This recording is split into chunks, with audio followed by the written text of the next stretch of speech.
सड़क के किनारे छोटी सी झुग्गी के बाहर छुटकी खेल रही थी। शाम होने को आई थी। वह अपने पापा का इंतजार कर रही थी। छुटकी की माँ 2 साल पहले बीमारी में चल बसी। उस समय छुटकी 6 साल की थी।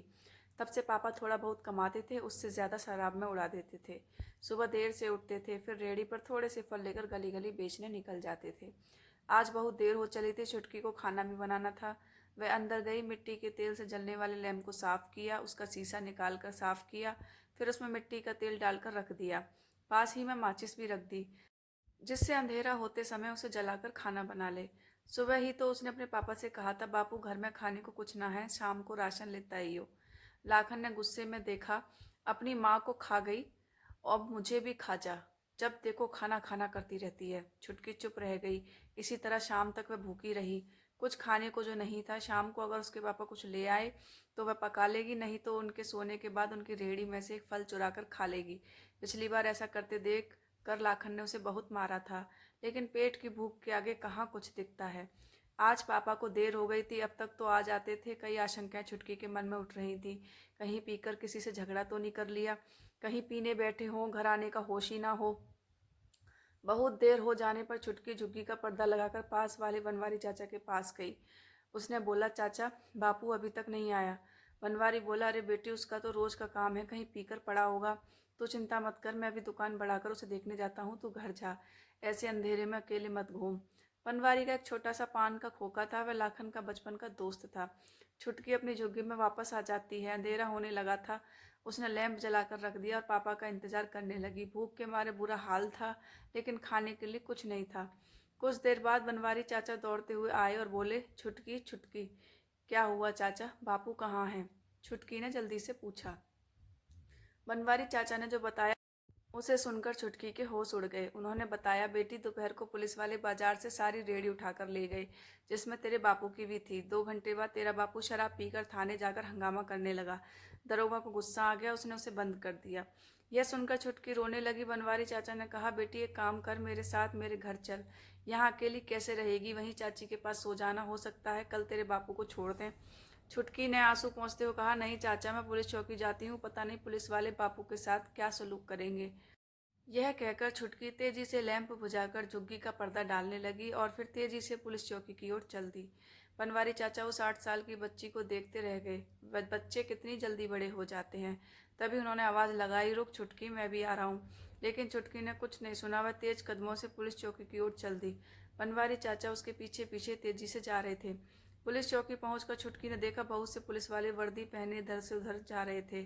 तभी उसे पुलिस चौकी के गेट के पास कई रेड़ियां दिखाई दी। उनमें से उसने देखा कि एक रेड़ी उसके बापू की भी थी।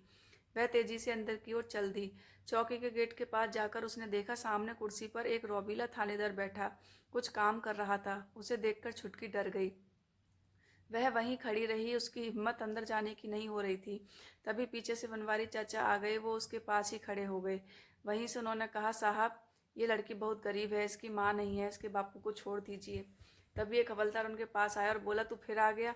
अभी थोड़ी देर पहले ही तो तुझे भगाया था। उस शराबी को छोड़ दें जिसने पूरा थाना सर पर उठा लिया था। भाग यहाँ से, नहीं तो तुझे भी अंदर कर दूंगा। बनवारी चाचा ने बेबस नजरों से छुटकी की ओर देखा और हवलदार के सामने हाथ जोड़कर पीछे हट गए। चौकी के गेट के बाहर खड़े होकर छुटकी का इंतजार करने लगे। थानेदार अपने काम में लगा था, जैसे उसने कुछ सुना ही नहीं। हवलदार वहां से चला गया। छुटकी की आंखों से आंसू बह रहे थे। उसे लाखन कहीं नजर नहीं आ रहा था। वहीं ठिठक कर डर के मारे वह खड़ी रही। कुछ देर में थानेदार ने काम करते करते हवलदार से कहा, अरे जा चाय बोल कर आ। तभी उसकी नज़र छुटकी पर गई। वह चिल्लाया, अरे लड़की, इतनी रात को यहाँ क्या कर रही है? कौन है ये? उसकी तेज आवाज़ सुनकर छुटकी और डर गई। हवलदार ने कहा, साहब, वो शराबी जिसे हमने अंदर किया है, उसकी बेटी है। थानेदार ने इशारे से छुटकी को अंदर बुलाया। छुटकी डरते डरते अंदर गई। जा अपने घर वालों को भेज, कल सुबह इसकी जमानत करा कर ले जाएंगे। छुटकी ने डरते हुए बोला, साहब, हमारा कोई नहीं है, मेरी माँ मर गई, बस बापू और मैं ही नहर वाली सड़क के किनारे झुग्गी में रहते हैं। थानेदार ने झुंझलाते हुए कहा, अरे कोई तो होगा, किसी बड़े को लेकर आ, रात हो गई, घर जा। छुटकी बोली, साहब, मेरे बापू को छोड़ दो, उनके सिवा मेरा कोई नहीं है, कोई नहीं आएगा उन्हें छुड़ाने। लेकिन थानेदार को ये सब बातें समझ में कहाँ आने वाली थी। उसने अकड़ते हुए कहा, मैं सब जानता हूँ, ये ड्रामेबाजी। खुद घर वाले छुप जाते हैं और छोटे बच्चों को भेज देते हैं। चल भाग, किसी बड़े को बुला कर ला। छुटकी ने थानेदार के पैर पकड़ लिए। साहब हम पर रहम करो, कोई नहीं है हमारा, मैं अकेले झुग्गी में कैसे रहूंगी, मुझे भी बापू के पास रहने दो या उन्हें छोड़ दो। थानेदार ने उसे बाजू से पकड़कर धकेल दिया। मजबूत बाजुओं के जोर से वह दूर जाकर गिरी। छुटकी वहीं पड़े पड़े रोने लगी। वह थोड़ा सा उठी तो देखा उसकी कोहनी पर खरोच लग गई, जिससे खून की रेखाएं दिखने लगी थी। वाह इंस्पेक्टर साहब वाह, छोटी सी बच्ची पर बहुत जोर आजमाइश हो रही है। अनजानी आवाज़ सुनकर थानेदार ने देखा सामने निरुपमा जी, जो कि समाज सेविका हैं और एक एनजीओ चलाती हैं, खड़ी होकर ताली बजा रही थी। उन्हें देखकर थानेदार एकदम खड़ा हो गया। निरुपमा जी की पहुंच बहुत ऊपर तक थी। उन्होंने आगे बढ़कर छुटकी को उठाया, उसके कपड़े अपने हाथ से साफ किए, फिर उसके जख्म को देखा। उसके बाद उनके साथ आए 4-5 लोगों में से एक को उन्होंने छुटकी को संभालने के लिए कहा।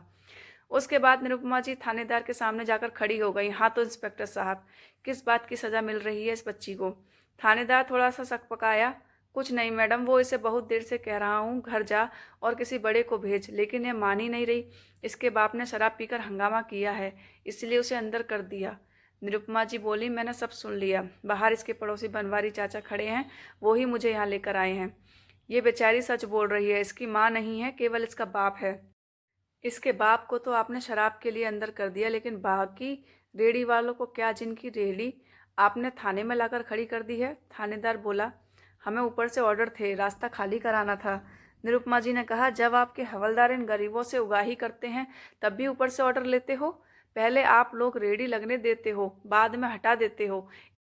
एक रेहड़ी से एक परिवार पलता है। जानते हैं आप, इस बच्ची के घर में आज चूल्हा नहीं जला। निरुपमा जी ने आगे कहा, चलिए दिखाइए क्या रिपोर्ट लिखी है इसके बाप के खिलाफ आपने। थानेदार गिड़गिड़ाते हुए बोला, नहीं मैडम, कोई केस नहीं बनाया, ना ही कि कहीं रिपोर्ट लिखी है, वो तो बस ऐसे ही सबक सिखाने के लिए बंद कर दिया है। निरुपमा जी बोली, पाटिल जी, SHO साहब को फ़ोन लगाकर कहो यहाँ पहुँचें, मैंने बुलाया है। थानेदार बोला, मैडम उन्हें क्यों परेशान करती हैं, मैं अभी उसे छोड़ देता हूँ। हवलदार लाखन को ले आ। लाखन को थानेदार के सामने लाया गया। अब उसका नशा भी उतर चुका था। निरुपमा जी बोली, शर्म नहीं आती तुझे? देख इस बच्ची की हालत, भूखी प्यासी तुझे छुड़ाने के लिए थानेदार के पैरों में पड़ी थी। लाखन बोला, मैडम एक ही तो हमारी रोजी रोटी थी, उसे भी ये उठा लाए। आपको पता है सारे फल भी इन्होंने फेंक दिए। निरुपमा जी बोली, शराब पीने के लिए तेरे पास पैसे हैं, इस भूखी बच्ची के लिए नहीं है? लाखन बोला, मैडम मुझे माफ़ कर दीजिए, आगे से ऐसा नहीं होगा। निरुपमा जी, हाँ तो इंस्पेक्टर साहब, इनका जो नुकसान हुआ है उसकी भरपाई कौन करेगा? थानेदार कोई जवाब न दे सका। निरुपमा जी ने कहा, सबका जब्त किया सामान वापस करो, लेकिन मैं आपको छोड़ूंगी नहीं, आगे आपको इसका जवाब देना होगा। यह कहकर वह छुटकी को लेकर थाने से बाहर आ गई। उन्होंने बाहर बेंच पर छुटकी को बिठा दिया, फिर अपने एक कार्यकर्ता को कुछ समझाया। निरुपमा जी छुटकी के बराबर बैठ गई। बेटा स्कूल जाते हो? छुटकी ने ना में सर हिलाया। निरुपमा जी ने कहा, सुन लाखन, कल से तू छुटकी पढ़ने जाएगी, इसका सारा खर्चा हमारी संस्था उठाएगी। तुझे राशन दे रही हूँ और कुछ पैसे भी। कल से ढंग से फल लाकर बेचना, मेरे कार्यकर्ता और मैं समय समय पर आते रहेंगे। तूने शराब पी तो तुझे अंदर करा दूंगी।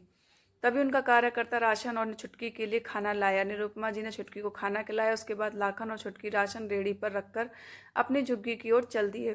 बनवारी चाचा जो बाहर खड़े ये सब देख रहे थे, वो भी साथ में चल दिए। घर आकर लाखन ने कहा, बेटी मुझे माफ़ कर दे, आज के बाद कभी शराब नहीं पीऊँगा, तूने मेरे लिए बहुत कष्ट उठाया। छुटकी फूट फूट कर रोने लगी। उसका डर उसकी आंखों से बह रहा था। बनवारी चाचा बोले, इसे ढंग से पाल ले लाखन, बहुत हिम्मत वाली है तेरी बच्ची, अकेले थानेदार से भिड़ गई, मेरी तो सिट्टी पिट्टी गुम हो गई थी। लाखन ने छुटकी के आंसू पोंछे और उसे गले से लगा लिया।